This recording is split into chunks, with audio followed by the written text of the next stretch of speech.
right. It is the last session. You have survived the first day almost. And I'm really excited about this session because we started the day looking at the planetary scale. And honestly, from a little bit of a slightly grim perspective, I don't think anyone left that session feeling really light and excited about the state of the world. So now we proceeded to talk about people, because no change happens without people, and then about what people can do in set rules, policy. And now we are going to go ahead and go back to the scale question, but from the perspective of with people, with technology, with ideas, with rules, what can we accomplish? So I hope we're going to end the day with a lot of excitement. And we also have two relatively new friends of mine who I deeply admire and I'm excited to have joining us, both not present. So we have two videos sandwiching our session today. And I am going to start with one. The growth of gens in Europe. Sanjeev Kumar is joining us, I believe. Are you in Brussels, Sanjeev? Yes, I am. Lovely, lovely evening in Brussels. Lovely to see you up there. And I am going to ask you to introduce yourself to everyone and then go ahead and proceed with your presentation. Brilliant. Thank you. Thank you so much, Zainab. Firstly, for the kind introduction and for the opportunity to come and talk to everybody in the room. My name is Sanjeev Kumar. I'm the head of policy at the European Geothermal Energy Council, which means that my role is to really grow markets for geothermal across Europe. That's the European Union, but also countries outside, such as Iceland, Norway, down to Turkey, the Western Balkans, and Ukraine. So I look at what are the regulatory frameworks, what are the financial structures that we need to grow geothermal. And what I'm going to do is kind of share some of the experiences that we've had in Europe. Let me start off with some pretty basic things about the kind of the contents of Europe. And then I'm going to kind of give you some ideas about how you can perhaps build upon the session that you've had before, the discussions you've had this morning, and then the discussions you're going to have tomorrow. So let's start off with some basics. Europe is generally, our heat gradient is quite low. We have lower temperatures, so we don't have a lot of power generation. What we do have is a lot of heating. Our market is geared towards heating, and that heat market is transitioning. As it stands at the moment, there are about 10 million people across Europe who benefit from different types of geothermal heat pumps. These are small closed-loop systems to large open-loop systems. We have district heating, direct use, and that's really for cities. We also, in a few countries, have a lot of district heating systems just for the agriculture community. So when it comes to thinking about your new kind of customer base, I know a lot of the conversation is going to be around residential consumers. There is a whole world outside the residential space. And people like farmers, we found in Europe are very, very vocal and generally tend to get their own way. And they have a desire to have a permanent supply of heating and cooling. So it's a fantastic customer base. Factories, there's some of the big car makers in Europe have just installed geothermal heating and cooling systems for their factories, for their head offices. It's really big. And of course, we've got 11 million consumers tapped into geothermal power. But what I want to do is just to deep dive a little bit into what the situation in Europe is, why it's perhaps different to the US, but the challenges that we face are the same challenges that you're going to face as you start to scale up geothermal in particular, especially network geothermal. So let's start off with some basics. Like everywhere else in the world, the bulk of our heating and cooling supply is fossil-based. Where we have non-fossil-based heating and cooling, it's largely coming from combustible biomass. And over the last 5 or 6 years, there's been quite an ugly discussion around toning down the amount of biomass. to just focusing on that which can be sustainably sourced. And what that's effectively done is put a ceiling on the amount of biomass we're going to use in heating. So the growth market that they've had in the past is going to start to diminish. And what that's really doing is kind of paving the way for heat pumps and for kind of direct use geothermal. And when we talk about heat pumps, in a European context, almost everybody thinks of air source heat pumps. So the language that we use to describe electric heating with ground source heat pumps, geothermal heat pumps, is something we're going to come back to later on. We also have a legacy system of district heating. So a lot of these are in former Soviet countries, but you also have them in Baltic places, in the Scandinavian countries, such as Denmark, and Finland, where you have effectively heat networks that were built on the back of a coal plant, a gas plant, or a waste incineration plant, and you take the excess heat and you pump it at high temperatures, at vast quantities through a network. These are extremely inefficient. They're very, very polluting. And what's been happening over the last 20 years is that people have just been using things like air source heat pumps, geothermal heat pumps to get themselves off of these district heating systems. So this industry has a tarnished reputation, but if we're serious about decarbonisation, we're going to have to rethink district heating and cooling systems, and this becomes really important to you. So it's within that context of a multitude of supplies, renewable energies, incumbent fossils, that network geothermal has to operate in. So that's our competition base. The other thing which is quite important to us and will become an issue for you later on is the fact that we have a largely densely populated geographical spaces. So we don't have vast lands in which we can do drilling in great big networks. We have to operate in tightly confined spaces. And environmental protection is absolutely key. And what we found is that as the geothermal sector grows, the regulators, particularly those that are looking at protecting water, drinking water, surface water, those that are very, very nervous about kind of geothermal activities around them, but also are very concerned and are driven by the perception of negative impacts. This has, in some cases, slowed down a lot of growth that we've seen in some of the really advancing countries, such as the Netherlands, where now it's much harder for us to get a permit. So permitting becomes an issue once you start to see a reasonable size of growth within your geothermal systems. The other two things from this one is that when we often talk about geothermal in a European context, you can see from the three different types of geothermal heat pumps that we tend to focus on the first two. So vertical boreholes or two vertical boreholes linked to a hydrothermal source. The example that you have at the end with a loop that's quite shallow, there's just not enough space for that to really operate in the European context. So that means that we are looking at deeper types of drilling, much more sophisticated, and access to land becomes more important, as well as being able to get drilling rigs into people's gardens or down streets.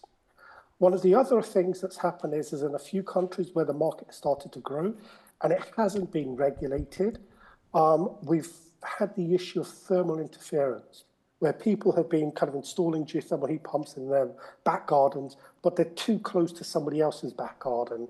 And what you do then is they install a heat pump, a geothermal heat pump, and you're effectively diminishing the overall thermal efficiency of that one. That's led to lawsuits in Ireland, for example, and it kind of, again, dampened down the growth in that market. So these are the kind of things that you're going to have to start to think through. And for us, the most important issue becomes permitting. You can see from the map at the bottom, that's a map of France at a 100-meter depth. All the areas where, if you're going to install a geothermal heat pump, the zone's in green. You just have to do a simple email to your local government just to say, hey, this is where I'm installing my borehole. This is the kind of depth it's going to be, and this is the kind of the geolocation as close as you can possibly get it. And then that can be noted somewhere in a registry so that later on in maybe 10, 15 years' time, if somebody else wants to plot something, they can very quickly check and see if there's going to be any kind of negative impact on any additional systems coming on. Then you have orange areas. Orange areas are sensitive subsurface activity, and you need to get some form of an external recognition. Again, this is for like 100 meters, 200 meters depth. There needs to be some form of third-party assessment. And then the red areas are really where you need to have a full environmental impact assessment. They're very sensitive areas. And you can see that the congregation of red dots on the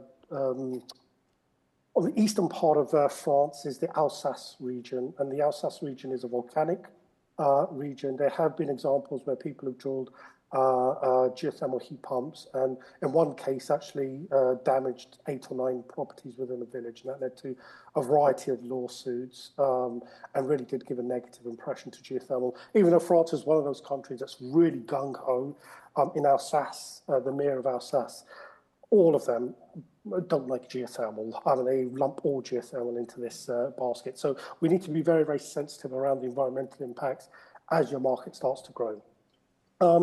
Just a kind of quick thing, I noticed you might not be able to see this graphic clearly, but you can blow up the screen when you get the slides. Sweden is the largest country in terms of installed capacity. Germany's second, France is third.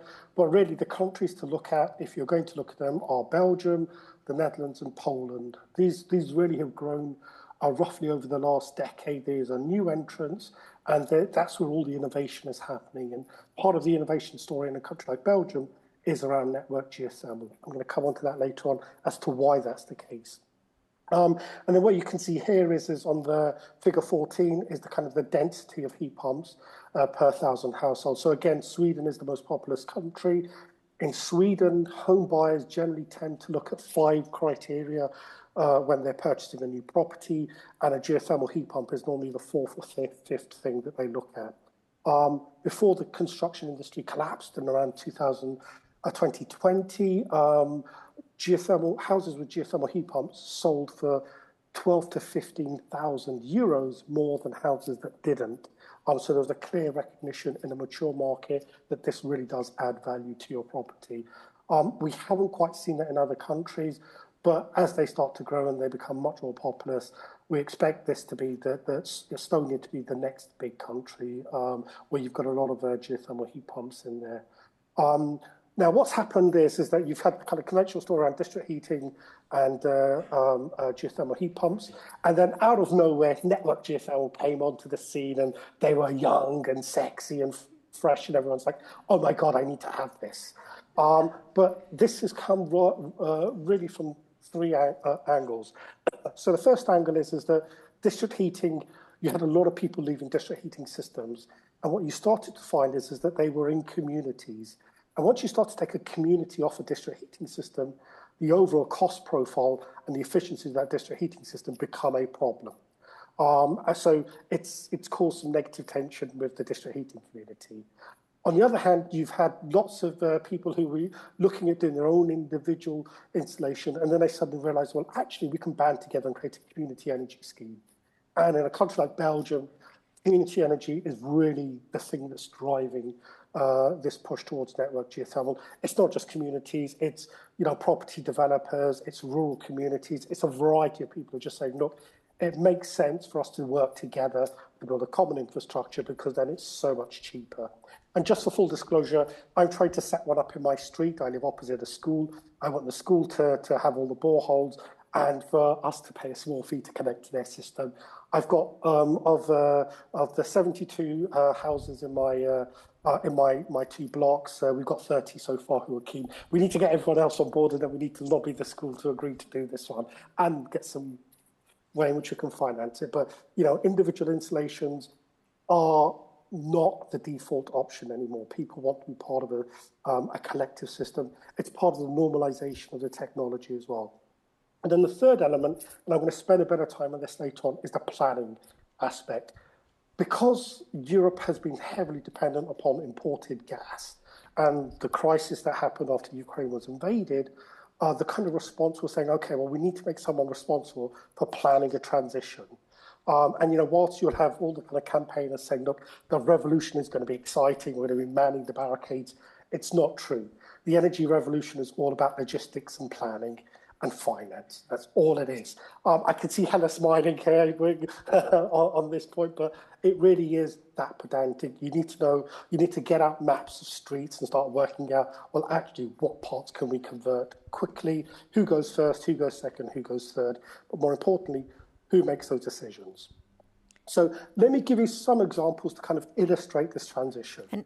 And Sanjeev, I'm gonna briefly say, because you're on the screen, that a couple minutes for the examples would be wonderful. Thank you. Yeah. No, I'm going to race through these ones. In fact, I'll just give you one example here. Enfield Council, this is a local authority. They converted to geothermal, not because they loved their network geothermal, but because they're the people who were living in the 4 tower blocks, you can see 2 of them behind you, they were massively indebted in terms of their energy costs. So they had a social, political crisis. They looked at all sorts of options and opted for network geothermal. Instead of refurbishing one building block by block, what they decided to do was all 4 of them in one go. And then you got the real system efficiencies kicking through. And you can see the savings, between 450 to 700 pounds per year, depending on the residents, so the energy consumption within those buildings. This is my favorite project simply because this is in the heart of Brussels, and it proves that where you have listed buildings, you can actually do geothermal projects. And that's part of the sexy thing about it. And that's really where network geothermal is kicked off in Brussels. Sampow Hospital is a 16th century site. You cannot touch this building place at all. There's a huge complex of schools. It's a UNESCO heritage site. Geothermal was the only option. And rather than doing individual ground source heat pumps, creating the heat network was really where you got the system efficiencies coming through. The biggest project in Spain. This is really what I want to talk to you about. A couple of things. Policy matters. Now, what's absolutely essential is that even if geothermal isn't mentioned in the first round of policy, once you start to get people thinking about what zero looks like, what a fully renewable system could be, they'll almost always come and discover geothermal, and then they'll start complaining by saying, why didn't you tell us this existed before?